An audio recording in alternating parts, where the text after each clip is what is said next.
The name of this program is Building Creative Confidence. Why is it that we have to build creative confidence?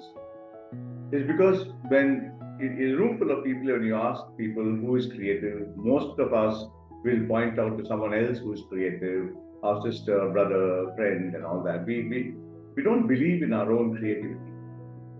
How do you help people believe in their own creativity? One way is to offer them tools for creativity. What is the meaning of a tool? A tool, by definition, makes life easier for you.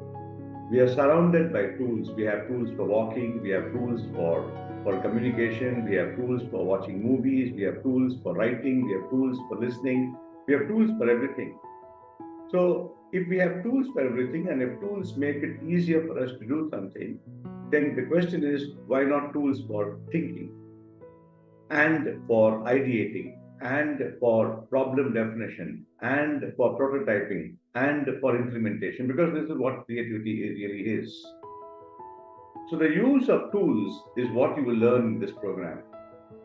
For instance, supposing you want me to cut some carrots. I can simply bite the carrot off into large chunks. But you can also give me a knife and ask me to cut the carrots with that knife. And I can start cutting. Beginning it's a little awkward, but as I go along, my carrot cutting becomes very, very good. And over a period of time with practice, I become very good in cutting carrots. Similarly for tools. The first time when we start learning tools, we may feel a little awkward, but as we go along with enough practice, we will become very good with tools for ideation, with problem definition, etc.